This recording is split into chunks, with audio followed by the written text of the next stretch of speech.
Assalamualaikum warahmatullahi wabarakatuh. Di video kali ini saya akan membahas materi mengenai perencanaan produksi. Video ini bertujuan untuk memenuhi tugas UTS semester 5 dari mata kuliah Ekonomi Manajerial dengan dosen pengampu Bapak Imhar dengan gelar MM. Perkenalkan, nama saya Daryono. Saya mahasiswa Universitas Madasakti Bekasi dengan nomor NIM 28920500062. Saya dari Prodi Manajemen. Dengan semakin banyaknya barang dan jasa yang diperjualbelikan dan dikonsumsi oleh konsumen, hal ini akan membuat kegiatan pabrik untuk menambah atau menciptakan kegunaan suatu barang dan jasa tersebut.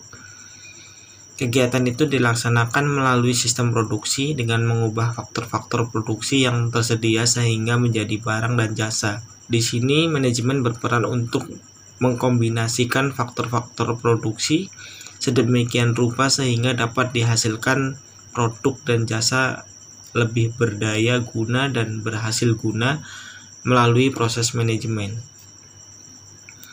Karena sasaran yang ingin dicapai adalah keuntungan yang maksimal dan memberikan kepuasan kepada konsumen, maka diperlukan suatu perencanaan produksi sebelum kegiatan produksi dilaksanakan atau dimulai. Sebab tanpa adanya perencanaan produksi yang baik, kemungkinan akan membuat terjadinya penyimpangan dalam kegiatan produksi dan berakibat kepada kekecewaannya konsumen yang menggunakan produk tersebut. Perencanaan produksi berguna untuk membandingkan antara rencana dengan kenyataan, sehingga apabila terjadi penyimpangan maka akan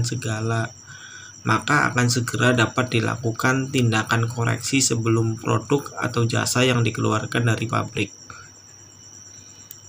Untuk pengertian produksi adalah semua kegiatan dalam menciptakan dan menambah kegunaan suatu barang atau jasa. Sedangkan untuk proses produksi yaitu cara, metode, atau teknik untuk menciptakan dan menambah kegunaan suatu barang atau jasa dengan menggunakan faktor-faktor produksi. Manajemen produksi adalah suatu kegiatan untuk mengatur dan mengkoordinasikan penggunaan sumber-sumber daya berupa sumber daya manusia, sumber daya dana, serta bahan secara efektif dan efisien guna menciptakan dan menambah kegunaan atau utility suatu barang dan jasa. Penambahan dalam perancangan atau desain sistem produksi meliputi seleksi dan desain hasil produksi atau produk, seleksi dan perancangan proses serta peralatan, pemilihan lokasi perusahaan serta unit produksi, rancangan tata letak atau layout dan arus kerja atau proses, rancangan tugas dan strategi produksi dan operasi, serta pemilihan kapasitas. Beberapa proses penciptaan dan penambahan kegunaan atau faedah adalah faedah bentuk. Suatu benda akan bertambah manfaat atau kegunaannya apabila adanya perubahan bentuk. Ada juga faedah waktu. Suatu benda akan bertambah manfaatnya atau kegunaannya apabila disesuaikan dengan tepat atau digunakan pada waktu yang tepat. Ada juga faedah tempat. Suatu benda akan bertambah manfaatnya atau kegunaannya secara ekonomis apabila berpindah tempat dari satu tempat ke tempat yang lain. Faedah milik. Suatu benda akan bertambah manfaatnya atau kegunaannya apabila sudah berpindah tangan atau pemilik. Dalam kegiatan proses produksi, untuk mengubah atau mengelola suatu produk dapat dibedakan dari beberapa sifat proses produksi, yaitu proses ekstraktif adalah suatu proses produksi yang sifatnya mengubah bahan-bahan mentah yang bersumber dari alam. Ada juga proses fabrikasi, suatu proses produksi yang sifatnya mengubah bahan mentah menjadi bahan atau barang jadi. Proses analitik adalah suatu proses produksi yang sifatnya memisahkan bahan mentah menjadi beberapa macam barang jadi atau gas bumi menjadi minyak bensin, solar, dan minyak tanah. Untuk proses sintetik, suatu proses yang sifatnya mengkombinasikan bahan mentah menjadi satu barang jadi atau produk, contohnya pil atau obat-obatan. Proses perakitan, suatu proses produksi yang sifatnya menggabungkan komponen-komponen menjadi barang jadi atau produk, contohnya TV, radio, dan lain-lain. Penciptaan jasa-jasa, suatu kegiatan administrasi menyediakan data atau informasi bagi yang membutuhkan. Jenis proses produksi dalam melaksanakan kegiatan produksi ada dua jenis. Proses produksi yang dilakukan oleh suatu perusahaan dalam menghasilkan suatu barang atau jasa, yaitu proses produksi yang terus-menerus, yaitu suatu proses produksi yang dilakukan oleh suatu perusahaan secara tetap atau terus-menerus dari waktu ke waktu. Dan ada proses produksi yang terputus-putus, yaitu suatu proses produksi yang dilakukan oleh suatu perusahaan tidak secara terus-menerus dari waktu ke waktu atau dipengaruhi oleh pesanan atau berdasarkan pesanan. Pola produksi yaitu menentukan jumlah produksi yang akan dilakukan oleh suatu perusahaan guna melayani penjualan, di mana pola produksi mempunyai 3 pilihan dalam melayani penjualan, yaitu stabilitas produksi, yaitu suatu pola yang dilakukan oleh perusahaan secara tepat atau stabil dari waktu ke waktu dalam kegiatan produksi. Stabilitas persediaan akhir yaitu suatu pola yang dilakukan oleh perusahaan dalam kegiatan produksi yang disesuaikan dengan persediaan akhir dan ditentukan sama dari waktu ke waktu.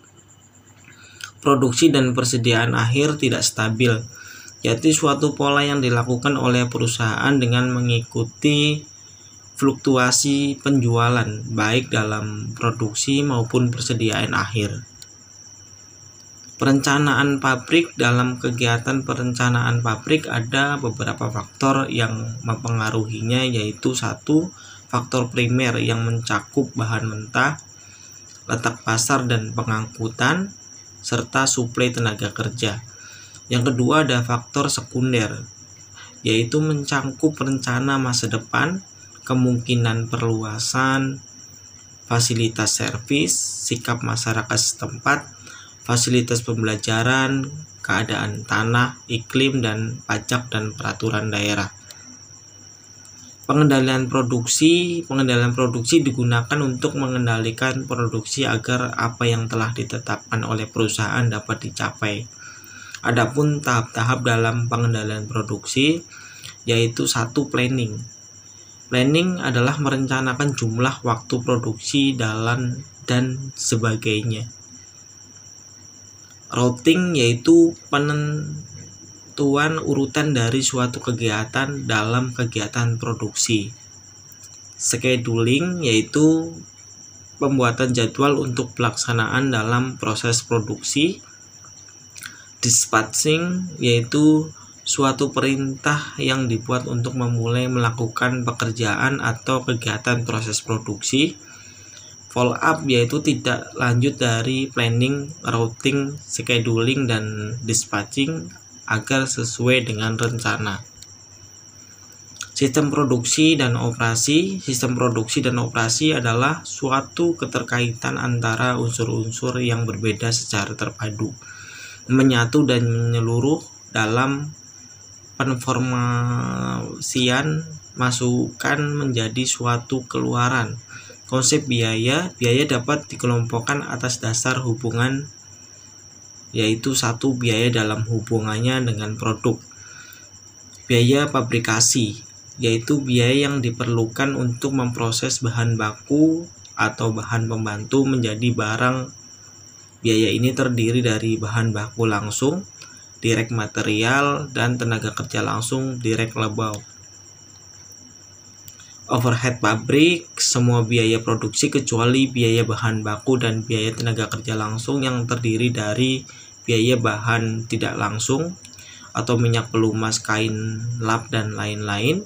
Biaya tenaga kerja tidak langsung yaitu gaji mandor, gaji penyelek, gaji pemeriksaan pabrik, dan biaya tidak langsung lainnya biaya selain bahan baku langsung dan tenaga kerja tidak langsung yaitu sewa pabrik, asuransi kecelakaan, pajak bumi dan bangunan, biaya pemasaran, dan lain-lain. Dua unsur utama biaya produksi dapat digabungkan dalam terminologi biaya yaitu biaya utama atau primer cost, yaitu gabungan biaya bahan baku langsung dan biaya tenaga kerja langsung. Ada biaya konversi, yaitu gabungan antara biaya tenaga kerja langsung dan biaya overhead.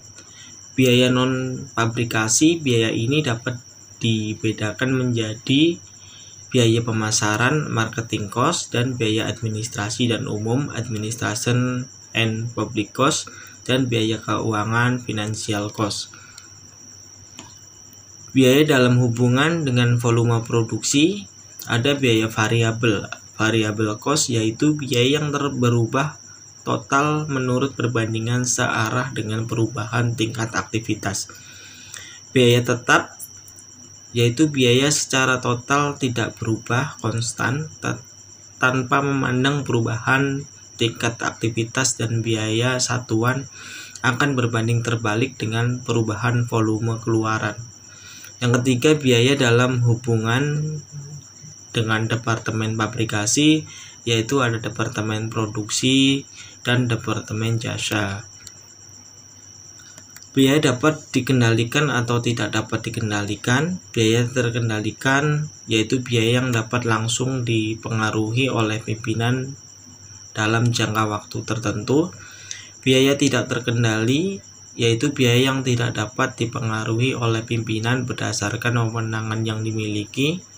Yang kelima, ada biaya dalam hubungan dengan pengembalian keputusan. Contohnya biaya relevan, yaitu biaya yang dikeluarkan di masa yang akan datang dan terdiri dari beberapa alternatif. Biaya tidak relevan, yaitu biaya yang keputusan apapun tidak akan berubah. Yang keenam, berdasarkan periode penentuan biaya. Biaya masa lalu, yaitu biaya yang sudah terjadi atau sudah dikeluarkan. Biaya masa depan, yaitu biaya yang diperlukan pada periode yang akan datang. Yang ketujuh, ada biaya yang digolongkan atas dasar objek atau pusat biaya. Biaya langsung, yaitu biaya terjadi atau manfaatnya dapat diidentifikasikan pada objek atau pusat biaya.